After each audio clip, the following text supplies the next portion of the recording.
नमस्कार, मी श्वेता अंकले. तरुण भारत न्यूज बुलेटिनमध्ये आपल्या सर्वांचे स्वागत. आता पाहूया ठळक घडामोडी. महिला व मुलांच्या सुरक्षेसाठी राज्य सरकारची महत्त्वाकांक्षी योजना आज बेळगाव येथील कित्तूर आणि चन्नम्मा सर्कल येथे अक्का पथकाचा भव्य शुभारंभ करण्यात आला. गृह मंत्रालय आणि महिला व बालविकास विभागाच्या संयुक्त विद्यमाने हे पथक कार्यरत होणार आहे. या उपक्रमाचे उद्घाटन महिला व बालविकास मंत्री लक्ष्मी हेब्बाळकर यांच्या हस्ते करण्यात आले. यावेळी बेळगावचे पोलीस आयुक्त भूषण बोरसे तसेच एसपी रामराजन उपस्थित होते. बेळगाव जिल्ह्यातील 5 अक्का पथक वाहनांना यावेळी हिरवा कंदील दाखवण्यात आला. महिला पोलीस कर्मचाऱ्यांनी मार्शल आर्टचे प्रात्यक्षिक सादर करून उपस्थितांचे लक्ष वेधले. यावेळी मंत्री लक्ष्मी हेब्बाळकर म्हणाल्या की महिला आणि मुलांच्या सुरक्षेसाठी अक्का पथक 24 तास कार्यरत राहील. निर्भया निधीतून या योजनेची अंमलबजावणी करण्यात येत असून मुलींसह मुलांनाही या पथकाच्या माध्यमातून संरक्षण मिळणार आहे. मुख्यमंत्री यांच्या पुढाकाराने अक्का पथक राज्यभर विस्तारण्यात आले असून चालू अर्थसंकल्पात या योजनेसाठी अधिक निधी उपलब्ध करून देण्यात येणार असल्याचे त्यांनी सांगितले. यावेळी जिल्हा पंचायत सीईओ राहुल शिंदे आणि विविध विभागाचे अधिकारी, पोलीस कर्मचारी आणि महिला वर्ग मोठ्या संख्येने उपस्थित होत्या. 1-2 कर्मचाऱ्यांच्या चुकीमुळे संपूर्ण विभागाची बदनामी होत असल्याचे नमूद करत दोषी आढळणाऱ्यांवर कडक कारवाई करण्यात येईल असा इशारा जिल्हा पोलीस अधीक्षक के रामराजन यांनी दिला. जिल्हा पोलीस दलाच्या मासिक परेडचे निरीक्षण केल्यानंतर ते बोलत होते. खाकी वर्दीला स्वतःचा सन्मान आणि जबाबदारी आहे. पोलिसांनी सतर्क राहून कान डोळे उघडे ठेवावेत. बहिरे किंवा आंधळ्यासारखे वर्तन करू नये असे त्यांनी स्पष्ट केले. बेकायदेशीर कृत्यांविरोधात ठोस कारवाई करणे आवश्यक असून कामात कसूर करणाऱ्या कर्मचाऱ्यांची बदली करण्याचाही निर्णय घेतला जाईल असे त्यांनी सांगितले. जिल्ह्यात होणाऱ्या मोठ्या यात्रांदरम्यान योग्य नियोजन करून बंदोबस्त ठेवण्याच्या सूचना त्यांनी दिल्या. नागरिकांना कोणतीही अडचण न येता सर्व यात्रा शांतता आणि सुव्यवस्थेत पार पडाव्यात यासाठी आवश्यक ती खबरदारी घेण्याचे आदेश त्यांनी संबंधित अधिकाऱ्यांना दिले. बेळगाव शहरातील लिंगराज कॉलेज परिसरामध्ये बिबटे आल्याची माहिती मिळाल्यानंतर वन विभागाने तातडीने शोध मोहीम राबवली असल्याची माहिती डीएफओ NE क्रांती यांनी दिली. मंगळवारी बेळगाव येथे तरुण भारतशी बोलताना त्यांनी सांगितले की खबरदारीचा उपाय म्हणून वन विभागाच्या कर्मचाऱ्यांकडून परिसरात बंदोबस्त ठेवून शोधकार्य करण्यात आले. मात्र आतापर्यंत कोणतेही ठोस पुरावे किंवा पावलांचे ठसे आढळलेले नाहीत. सदर परिसरामध्ये नागरिकांनी घाबरून न जाता सतर्क राहावे. काडेपेट्या, कचरा किंवा अन्नपदार्थ उघड्यावर ठेवू नयेत. कोणत्याही प्रकारचे वन्य प्राणी दिसल्यास तात्काळ वन विभागाशी संपर्क साधावा असे आवाहन त्यांनी केले. सुदैवाने आतापर्यंत कोणालाही कोणतीही इजा झालेली नाही असेही त्यांनी स्पष्ट केले. आगामी राष्ट्रीय क्रिकेट स्पर्धेच्या पार्श्वभूमीवर फलंदाज विजय पावले यांनी आपल्या खेळाविषयी आणि तयारीविषयी तरुण भारतशी बोलताना स्पष्ट भूमिका मांडली आहे. मी माझ्या खेळात कोणताही बदल करू इच्छित नाही. लोकांना माझी खेळी माहीत आहे. मैदानावर येणाऱ्या चाहत्यांचे मनोरंजन करणे आणि माझा नैसर्गिक खेळ दाखवणे हेच माझे काम आहे असे ते म्हणाले. विजय पावले यांनी सांगितले की ते सध्या आपल्या खेळात पूर्णपणे समाधानी आहेत. मी आज कसा खेळतो यावर लक्ष केंद्रित करतो. उद्या काय होईल याचा विचार करत नाही. जर परिस्थिती कठीण असेल तर मी स्वतःला थोडा वेळ देतो. सर्वांनाच माहीत आहे की मी आक्रमक क्रिकेट खेळतो आणि मी त्यात आनंदी आहे असे त्यांनी स्पष्ट केले. राष्ट्रीय स्पर्धेसाठी तयारीबाबत बोलताना ते म्हणाले की माझ्या आयुष्यात आणि क्रिकेट प्रवासात मी जे काही साध्य केले आहे त्याबद्दल मी खूप कृतज्ञ आहे. देशासाठी क्रिकेट खेळणे हे माझे स्वप्न आहे आणि ते पूर्ण करण्यासाठी मी सर्वतोपरी प्रयत्न करणार आहे. त्यांनी राष्ट्रीय पातळीवरून आंतरराष्ट्रीय स्तरावर पोहोचण्याचा प्रवास किती कठीण होता याचाही उल्लेख केला. कठोर परिश्रमांवर विश्वास व्यक्त करताना विजय म्हणाले की मी खूप मेहनत करतो. मला सराव आवडतो. एक गोष्ट निश्चित आहे की कठोर परिश्रमाचं फळ आज नाही तर उद्या मिळतंच. गेल्या 6-7 वर्षांच्या मेहनतीचं फळ आता मिळत आहे असे ते म्हणाले. ग्रामीण भागातील खेळाडूंना योग्य व्यासपीठ मिळाल्यास ते मोठी झेप घेऊ शकतात असा विश्वास उद्योगपती शिवराज जाधव यांनी व्यक्त केला. ग्रामीण भागातील होतकरू खेळाडूंना स्वतःची प्रतिभा सिद्ध करण्यासाठी क्रिकेट स्पर्धा हे प्रभावी व्यासपीठ ठरत असल्याचे प्रतिपादन उद्योगपती शिवराज जाधव यांनी केले. मेहनत आणि सातत्य यामुळेच यश मिळते असे सांगताना त्यांनी नथिंग इज फ्री, जितकं जास्त श्रम कराल तेव्हाच यश मिळेल असे स्पष्ट केले. क्रिकेट हा माझ्या आवडीचा खेळ असून जाधव कुटुंब नेहमीच खेळाडूंच्या पाठीशी उभे आहे. भारतीय क्रिकेट संघात बेळगावचा खेळाडू खेळताना पाहणं हे आमचं स्वप्न आहे. त्या दृष्टीने प्रयत्न करणाऱ्या सर्व खेळाडूंना आवश्यक ती मदत करण्यास आम्ही कटिबद्ध आहोत असेही त्यांनी सांगितले. दरम्यान सांगलीचा क्रिकेटपटू विजय पावले बेळगावात आला असता त्याचे स्वागत करण्यात आले. यावेळी तरुण भारतशी बोलताना शिवराज जाधव यांनी ग्रामीण भागातील खेळाडूंना प्रोत्साहन देण्याचा आपला निर्धार व्यक्त केला. काँग्रेस आमदारांच्या परदेश दौऱ्याबाबत सुरू असलेल्या चर्चांवर प्रतिक्रिया देताना मंत्री लक्ष्मी हेब्बाळकर यांनी स्पष्ट केले की कोणत्याही दौऱ्याबाबत त्यांच्या निदर्शनास काहीही आलेले नाही. या संदर्भात मला किंचितही माहिती नाही. आम्ही सध्या फक्त काम आणि कामच करत आहोत असे त्यांनी सांगितले.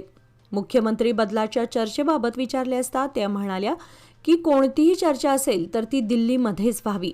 राज्यात अशा प्रकारच्या चर्चा करणे अक्षम्य आहे. दिल्ली हायकमांड जे ठरवेल ते आम्ही मान्य करू असे त्यांनी स्पष्ट केले. तसेच DK शिवकुमार आणि चन्नराज हट्टीहोळी यांच्या वक्तव्यांबाबत विचारले असता तो त्यांचा वैयक्तिक विषय असल्याचे त्यांनी नमूद केलं. ट्रक चालवून वाहतूक नियमांचं उल्लंघन करणाऱ्या अल्पवयीन मुलाला सोमवारी येथील 3ऱ्या JMFC न्यायालयाने 25,000 रुपये दंड ठोठावला.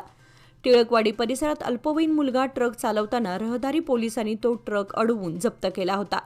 या प्रकरणी अल्पवयीन मुलावर आणि ट्रक मालकावर गुन्हा दाखल करण्यात आला. या प्रकरणी ट्रक मालकावर बेळगाव दक्षिण रहदारी पोलीस स्थानकात गुन्हा दाखल करण्यात आला होता. JMFC तृतीय न्यायालयात सरकारी वकिलांनी याबद्दल माहिती दिली.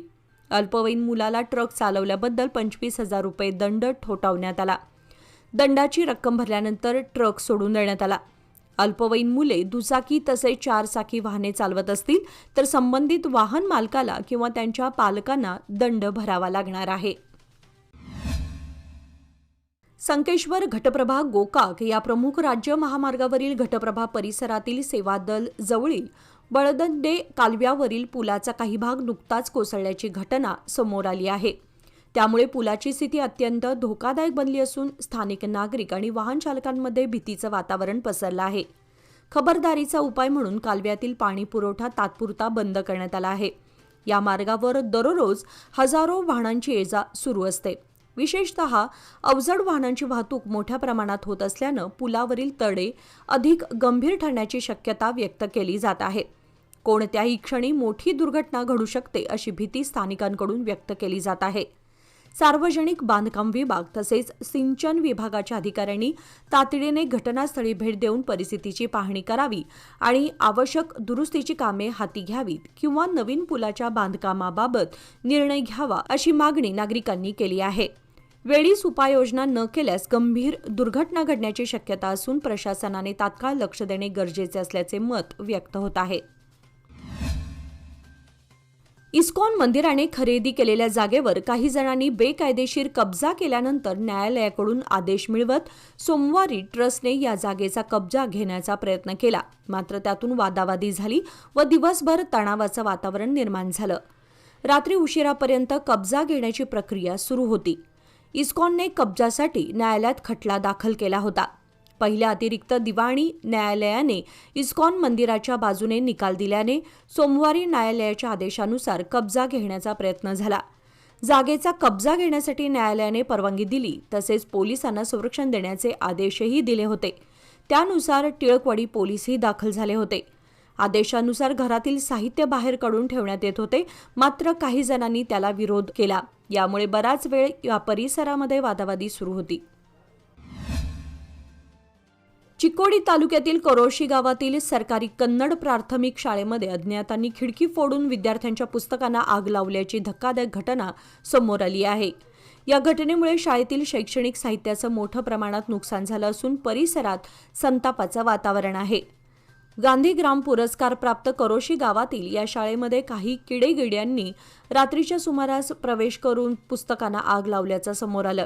आग लागल्याने अनेक विद्यार्थ्यांची पुस्तके जळून खाक झाली आहेत. दरम्यान शाळेमध्ये CCTV कॅमेरे बसवण्याची मागणी ग्रामस्थांनी यापूर्वीच पंचायत विकास अधिकाऱ्यांकडे केली होती. मात्र त्याकडे दुर्लक्ष झाल्याचा आरोप ग्रामस्थांनी केला आहे. योग्य वेळी सीसीटीव्ही कॅमेरे बसवले असते तर ही घटना घडली नसती, असे स्थानिकांचे म्हणणे आहे. या प्रकारामुळे पालक आणि ग्रामस्थांमध्ये नाराजी पसरली असून दोषींवर कठोर कारवाई करावी अशी मागणी करण्यात येत आहे. संबंधित प्रकरणाचा पुढील तपास सुरू आहे. बेळगाव ग्रामीण पोलीस ठाण्याच्या हद्दीत गांजा सेवन केल्याप्रकरणी एका व्यक्तीला अटक करण्यात आली असून दिनांक 16 रोजी शिवानंद अशोक करनायक वय 31 मच्छे गावातील हॉटेलजवळ सार्वजनिक ठिकाणी संशयास्पद व असामान्य वर्तन करताना आढळून आला. गस्त घालत असताना पोलिसांनी त्याला ताब्यात घेत चौकशी केली असता तो मादक पदार्थांच्या प्रभावाखाली असल्याचं निदर्शनास आलं. त्यानंतर बेळगाव ग्रामीण पोलीस स्थानकाचे PSI लक्कप्पा जोडटी व त्यांच्या पथकाने आरोपीची वैद्यकीय तपासणी केली. तपासणीमध्ये गांजा सेवन केल्याचं निष्पन्न झाल्यानं त्याच्या विरुद्ध NDPS कायद्याच्या कलम 27B अंतर्गत गुन्हा दाखल करण्यात आला आहे. पुढील तपास बेळगाव ग्रामीण पोलीस करत आहेत. काल सोमवार दिनांक 16 रोजी ज्योतिबा सिद्राई बसरीकट्टी वय 23 आणि पंकजा मुकुंदा चौगुले वय 27 हे बेळगाव तालुक्यातील एका तलावाजवळील सार्वजनिक रस्त्याच्या कडेला बेकायदेशीररित्या दारू पिताना आढळून आले.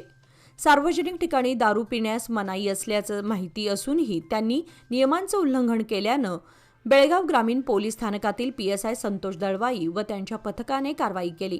या प्रकरणी बेळगाव ग्रामीण पोलीस ठाणे येथे केस क्रमांक 41/2026 दाखल करण्यात आला असून कर्नाटक उत्पादन शुल्क कायदा 1965च्या कलम 15 व 32 अंतर्गत गुन्हा नोंद करून पुढील कायदेशीर कारवाई करण्यात येत आहे. यमगर्णी तालुका निपाणी येथे महामार्गाशेजारी असणाऱ्या श्रीराम हॉटेल नाश्ता सेंटरमधील चोरट्याने मागील बाजूचा पत्रा कापून आत प्रवेश केला व 25,000ची रोकड तसेच दुकानातील साहित्य लांबवले. ही घटना काल सोमवारी उघडकीस आली. दयानंद प्रकाश असावे असं त्या हॉटेल मालकाचं नाव आहे. याबाबत घटनास्थळावरून समजलेली अधिक माहिती अशी की यमगर्णी महामार्गानजीक दयानंद असादे यांच्या मालकीचं श्रीराम हॉटेल नाश्ता सेंटर आहे. दरम्यान सोमवारी सकाळी 8:30च्या सुमारास ही बाब उघडकीस आली. चोरट्यांनी मध्यरात्री हॉटेलच्या मागील बाजूचा पत्रा कापून आतमध्ये प्रवेश केला. या हॉटेलमधील काही साहित्य तसेच 25,000ची रोकड लंपास केली. त्यामुळे यमगर्णी येथे नागरिकात घबराट पसरली आहे. या घटनेची माहिती बसवेश्वर चौक पोलिसांना दिल्यानंतर हवालदार KB दड्डी यांनी घटनास्थळी भेट देऊन पाहणी केली. या संदर्भात दयानंद आसादे यांनी बसवेश्वर चौक पोलीस ठाण्यात तक्रार दिली आहे. अधिक तपास बसवेश्वर चौक पोलीस स्थानकाचे उपनिरीक्षक रमेश पवार करत आहेत. सिन्नर तालुका निपाणी येथे किमती मोबाईलच्या हट्टापायी 10वी वर्गात शिकणाऱ्या विद्यार्थ्यांनी गळफासाने आत्महत्या केल्याची घटना उघडकीस आली आहे. रुपेश विजय नलवडे वय 16 असं आत्महत्या केलेल्या विद्यार्थ्याचं नाव आहे. रुपेश हा अकोला येथे 10वी वर्गात शिकत होता. गेल्या काही महिन्यांपासून किमती मोबाईल पाहिजे असं तो पालकांना सांगत होता. 10वी हे शैक्षणिक वर्ष महत्त्वाचं असल्याने पालकांनी मोबाईल देण्यास नकार दिला. त्या रागाच्या भरात गळफासाने आत्महत्या केली. ही घटना समजताच निपाणी ग्रामीण पोलीस ठाण्याचे हवालदार, सहाय्यक पोलीस उपनिरीक्षक MS सूर्यवंशी, हवालदार मंजुनाथ कल्याणी, परमानंद मारुसेठ यांनी घटनास्थळी भेट देऊन पाहणी केली.